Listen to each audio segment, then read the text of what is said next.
Peace FM 104.3. Who to me take? The Tosibio Chamajino. COVID-19 in semi by me feel say on my moon yina be get to say anamo yet to say on my ye be share say one no more a winning dear ewo abodemu nyasape enkrabatano medicine any apomuden ho nsem science for science too general kwame health and medicine one more was enkrabatano ye bema wo mu adi enkan pharmacy for medical doctors nurses health public health professionals any one more kika one na ye bema wo mu adi sadi enkomodie anim kan mi gidi ye pa se kwan bi so no ya boy ho modern wo sade no kwame wo mo ehwe da ubu adwuma ni titru mi aminu apani kwame sefa kan yes kwame wa bo ho modern de nyame ase ye platform yi ye Monday class yi wo suspend ye for say bosome ba kuni ana say bosome ne na wo tweka kranchi ni na ye me de if you say na minim de me wo frame me say me bra de na come back enti oni abemfo no was I no budi ko ba na me de I'm enjoying this enti I program me buy na me catch mini Isaac say it was really enriching say na the betie one mo ana mo nta ma fide so me kasa say wo mo ba because omo lemu ano no omo lemu na omo adwuma no na ato omo line so na say wo mu nti ye bebo abaso ba kwame ye bo abaso no me de ahade me hu nchichiwa bia but me nim e bi no so da wo adwuma ya wo mo fa empani ni bi kasa e chia no adi board euro just to me nim but me from the political lens I am share no de na me hu nyina ne say ye pese ye kire say mpani ni bi etwa kontompo otherwise na me nim de nti a sabi kwame say woni obinfu mu okuni ni a wonim de wo sa yare hwensem yi mu adi nkomo na waka say a esese me ko dane no edi de onkaye ekwohye na no ana no ya sabi baya na me ne the bokrata bi empani edi nkomo ewie asama no kan ya me ka say ma onka ade a kye ya wo mu ye na sa asem kro na ode a hye ho na me friend na me say papa em say brofu ya na opese we use me modi because I mean for me I called and we set it out near the enti mesre ya say a kye na mu ye esene abebo nyina de enti say kwabna manya kwan na ma ba fide so anopa yi a mesre em say some of the to just say ni ho nkomo no kra no press freedom any responsible journalism I can't be yes but I'm just me can't wait as a precursor say in the management of COVID-19 no journalism the role of journalism media and has been good but there have also been issues in terms of kwaya ebinuma faso adi wo mu adwuma any ade sense no question na ebo na tamajena asamba ko a me pese me kapa eye mampani na dan kwa Akufo Addo oyi lockdown no o kan sembi de here di ntia na o kan se yeyi lockdown no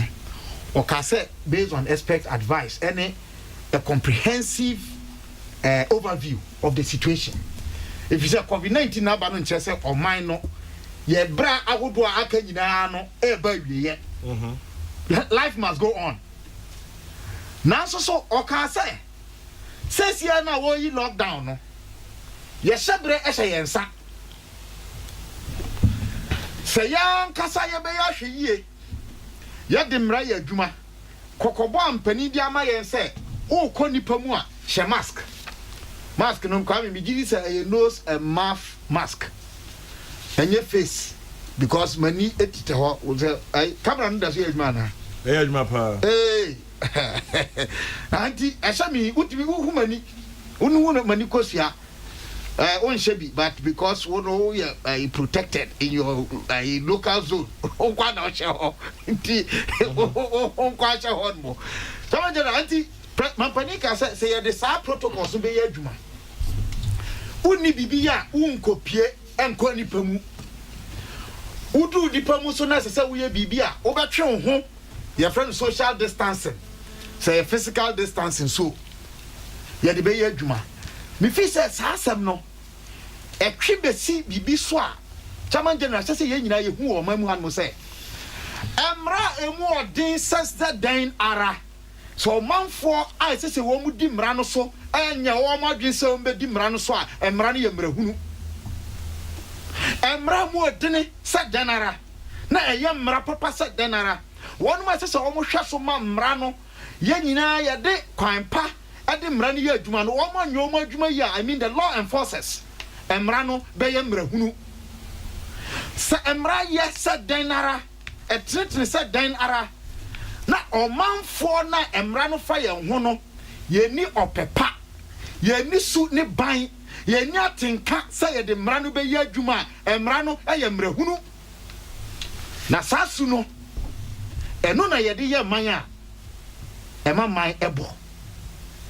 esua emfa emranya adwuma esua enwene nkokan esua eyese emfa bibia ho esua eyese mema adwuma sesa me ye ne menyo sa su no wo de ye man a man nye ye na ye kase oman ywa eno ne se wudi sua edi mra so sua echichire mra edi nkan koba sua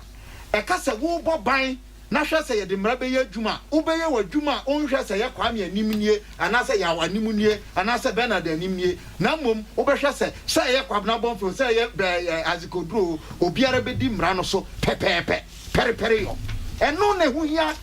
eno na ye de chichire man ye enti COVID-19 ni ehu nsunsuanso no ebi eso eno no eba ni lockdown any lockdown wachi na lockdown no ba no kwa me hu se na mitie wo kakra ebi no mfa nya adwuma ma wo mo ne eye bambofo yi ekonya issues yep esi ye no hu de wa yesi fa no bambofo na ehwe se ye de mra no be ye adwuma no wo mo dia wo mo ye ma ne traso no say ye traso pokrania that is another debate eno na manfo ani abre ho nipa na opie yekobu mra no so no de it was no issue. Yesu ni emba no nya twom. Betie kwaka. Enti saade no kwame eyade a edi enya pa na de me de be wie ho matters arise no kwame. Say na no made CPP statement issue ye. Ya ka say saade ye asie am kire ye kwan say ye nsan nwini biom kwan e be fa so ama ye fa hudie a ye se ye no 1957 no ebedi no ebi ne se mpempi de ebedie ene de ebenom ene de ebeye e wo mamu ha no no ebeye de ya nkasa ye a ye yakono de dwaso asem ya me didi kan mfimfim ba bi me ka de ba ye kwame yes backyard gardening and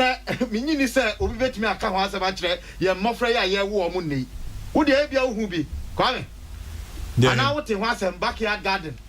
wo se meti ho asem me say wo hu bi wo hu bi kra ayi wo ye bi so and chairman general backyard garden and now your kind of development and now the way you see ya dan any miemienti and kan de minyini se bi betimi asi wa ha okwa de komi krom kentampo ene bamboy num ne sala ya num pembi num nyina kra chama wa hwe ya backyard garden untimi nye bi if say kwan ya ye fa so asi adan no ene kwan ya ye fa so ye development no ye ma ho kwan se obetimi aye bibisa ye mfuo so mfuo a ye do ene enam efamu agudie ne ade a ye 20 efamu agudie a ye 20 ye yusu enro ni ade a hwehwemu a binum aye abinfo binum aye cheze enobaya ye dinu bi kra wo hanu a eye contaminated with chemicals aye harmful to human life enti na ehu hia say ye san dwene biom ye kind of national development planning ne yɛhwɛ biom nneɛma yɛdua ɛne nneɛma enka sabi yɛka sɛ yɛyɛ ne yi a enka ehu nya sɛ yɛkɔkra ɛma ne ba yɛma mu ha sabi sɛ yɛwɔ nneɛma nnɔbaa yɛdie ɛne nnuane a yɛdi ne pii ɛwɔ yɛmfuom ɛne yɛmfikyire garden nketenkete a yɛyɛ akwame sɛdeɛ uhu no obrɛ so a menyi ni sɛ chairman general nneɛma no bebree wɔ no ma yɛkra ɛde ba yɛma mu ha no no yɛbɛto akɔso akra na ɛno ɛba ne saa na yɛsidi no a da ne da dollar ɛma no ahoɔden ɛbrɛ ase no na yɛsɔ ano enti na meka akɔsi sɛ ehu behia sɛ saa biri no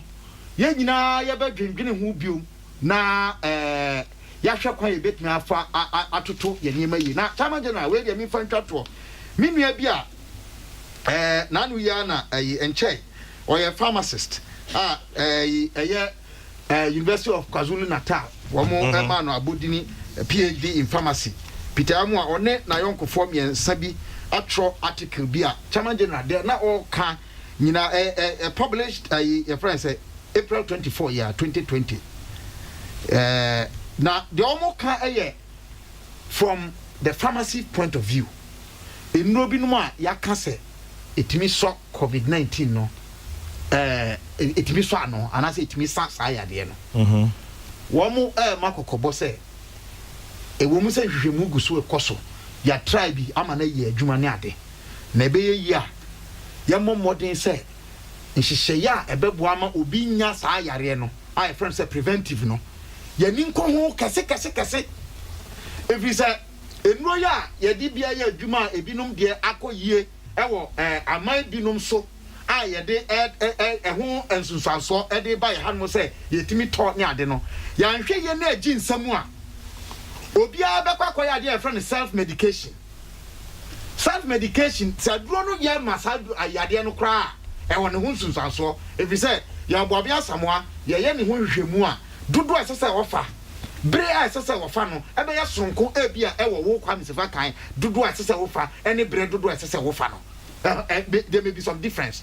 enti wɔn caution against self medication. Okay. 2 wɔn caution against say yɛbɛyɛ sɛ yɛ kan say mass acceptance say oh chloroquine any hydrochloroquine etimi sa de yare enti uhu say symptom bia pa na wudi mika o kwakọ fa sa de no yenya say ye fa ye friend say ye de sa gidie no ebe ye adwuma na de atoso miansa a omubọ kokọ ene say COVID-19 yi no ehu ya say yen Ghana yanka say research unit ni ade ye be ye ehwehwemu ahunu sɛdeɛ ne bɔbrɛ asitie wɔ ha no na yɛbɛbɔ busufoɔ ɛne KCCR wɔn mo dwumadi a wɔn mu die ɛfa sadeɛ ho chairman general ne krakra no ɔman Ghana sɛ yɛyɛ yɛadwene sɛ yɛbɛtumi ako bibiara a yɛbɛtumi ako sadeɛ no na no na mɛka de adwie sɛdeɛ mampani aka no megyina CPP mpanimfoɔ no mu aka sɛ yɛ support sɛ yɛn nyinaa yɛyɛ yɛfa mu deɛ na yɛnko ɔkoden betimi aboa ma saa yare ya atiate se owiase fa na nyina yi oman Ghana ye bebre na no ase na afen so no ya fa mu nimdie bi ene adusuade a ebeboa ma oman ye befiri mu no na ye sua niema ebema ye bra ene ye hyehyeye oman Ghana aye de ebema ya ye krabehwe medase Kwamna Bonfe AK Kabila medase Peace FM 104.3 Good to meet